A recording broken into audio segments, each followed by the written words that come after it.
गुजरात की 4 राज्यसभा सीटों पर भी आज मतदान है। इन 4 के लिए 5 उम्मीदवार मैदान में हैं। बीजेपी के 3 उम्मीदवार अभय भारद्वाज, रमीलाबेन बारा और नरहरी अमीन की किस्मत आज तय है। वहीं कांग्रेस की तरफ से शक्ति सिंह गोहिल और भरत सिंह सोलंकी उम्मीदवार हैं। दोनों ही दलों के सियासी दांवपेच को लेकर के यहाँ भी ये चुनाव काफी ज्यादा दिलचस्प हो गया है। तो गुजरात में भी चुनाव काफी ज्यादा दिलचस्प क्योंकि बीजेपी के 3 और कांग्रेस की तरफ से 2 गुजरात की 4 राज्यसभा सीटों पर आज मतदान होने हैं। मध्य प्रदेश और राजस्थान के अलावा गुजरात के भी चुनाव काफी ज्यादा दिलचस्प है क्योंकि यहां पर बीजेपी कांग्रेस का समीकरण बिगाड़ सकती है। देखना होगा कि किसकी जीत होती है। लेकिन गुजरात की 4 सीटों पर 5 उम्मीदवार 4 सीटों के लिए चुनाव लड़ रहे हैं। 5 उम्मीदवार बीजेपी के 3 और कांग्रेस के 2 उम्मीदवार मैदान में।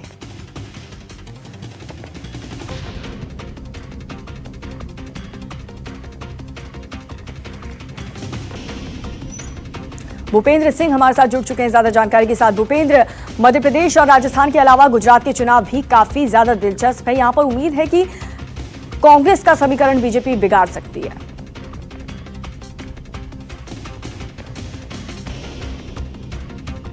भूपेंद्र, आपको आवाज मिल रही है? जी।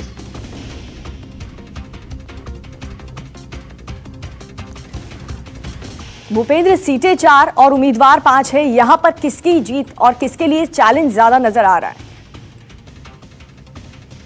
देखिए, पहले तो संभावना बिल्कुल साफ थी, दोनों के लिए 2-2 सीटें थी, लेकिन बीजेपी ने अपना तीसरा उम्मीदवार उतारकर पूरे चुनाव को एक रोमांचक मोड़ दे दिया, दिलचस्प मोड़ दे दिया। और यहाँ पर जिस तरह से विधायकों के इस्तीफे हुए, उसमें अब कांग्रेस का खेल कहीं ना कहीं थोड़ा सा बिगड़ता हुआ नजर आ रहा है। कांग्रेस के जो विधायक हैं उनकी संख्या फिलहाल 65 है और एक निर्दलीय विधायक गिने हम जिग्नेश मेवानी को, तो उनके पाले में 66 विधायक आ रहे हैं। लेकिन एक सीट के लिए 35 वोटों की दरकार है, इसलिए 70 वोट कम से कम उन्हें चाहिए 2 राज्यसभा सीटों के लिए। लेकिन यहाँ पर उनके पास सिर्फ 66 है। वहीं अगर बीजेपी की बात करें तो उनके पास 103 है। एक एनसीपी के कांधल जाडेजा है जो कल बीजेपी की बैठक में शामिल हुए थे, तो वो वोट भी फिलहाल जो है बीजेपी के खाते में देखा जा रहा है। इसके अलावा 2 यहाँ पर जो बीटीपी पार्टी है, आदिवासी पार्टी है, उसके 2 विधायक हैं, उनके वोट जो है वो भी बीजेपी के खाते में बीजेपी ऐसा मान रही है। और वहीं उसे कुछ कांग्रेसी विधायकों के क्रॉस वोटिंग पर भी विश्वास है। तो बीजेपी को अपनी तीनों सीटों पर विश्वास है, लेकिन इतना जरूर माना जा रहा है कि बीजेपी की 2 सीटें कंफर्म है जीत के लिए। और ये भी कहा जा रहा है कि बीजेपी एक वोट जो है एक्स्ट्रा डलवाएगी। पहले जो 2 उम्मीदवार हैं अभय भारद्वाज और रमीलाबेन बारा जो है उनके लिए, और तीसरे जो उनके उम्मीदवार हैं नरहरी अमीन, उनके लिए वो क्रॉस वोटिंग और जो बीटीपी के जो अतिरिक्त पार्टियां हैं उनके वोट के सहारे वो जीत की उम्मीद लगाए बैठी है। वहीं कांग्रेस के लिए अपने पहले उम्मीदवार के लिए शक्ति सिंह गोहिल, जिन्हें आला कमान ने नियुक्त किया है, उनके लिए उनकी जीत आश्वस्त दिखाई दे रही है। लेकिन जो दूसरे उम्मीदवार है भरत सिंह सोलंकी, उनकी जीत कहीं ना कहीं खटाई में पड़ती हुई नजर आ रही है। अब ये देखना होगा कि 65 उनके वोट, एक जिग्नेश मेवानी के वोट 66 और इसके अलावा बाकी के 4 वोट कांग्रेस कहां से लाती है, कैसे वो इन 4 वोटों का जुगाड़ कर पाती है, उसके ऊपर सारा दारोमदार है। ये भी कहा जा रहा है कि जो व्हीप देना है वो भी आज सुबह ही तमाम विधायकों को बंद लिफाफे में दिया जाएगा। बीजेपी की एक रणनीति और भी रही है कि पहले 8 विधायकों के इस्तीफे हुए, कुछ और विधायकों के इस्तीफे उन्होंने इसलिए नहीं करवाए ताकि वो विधायक जो है क्रॉस वोटिंग कर बीजेपी के पलड़े को मजबूत कर सके, उनकी जो सीटें हैं उसकी जीत सुनिश्चित कर सके।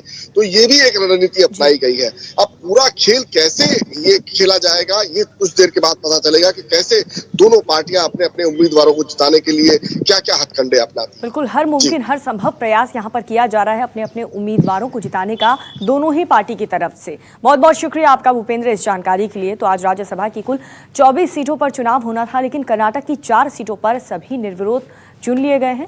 यहाँ 4 सीटों पर कुल 4 ही उम्मीदवार थे। कर्नाटक से पूर्व पीएम और एचडी देवगौड़ा, कांग्रेस के मल्लिकार्जुन खड़गे, बीजेपी के इरन्ना कड़ाडी और अशोक गस्ती निर्विरोध चुने जा चुके हैं। तो अरुणाचल प्रदेश की बात करें तो यहाँ पर एकमात्र सीट पर भी बीजेपी के नवाब रेबिया निर्विरोध चुने जा चुके हैं। इन 5 सीटों के लिए हुए निर्विरोध चुनाव के चलते आज अब सिर्फ 19 सीटों पर ही चुनाव हो रहे हैं।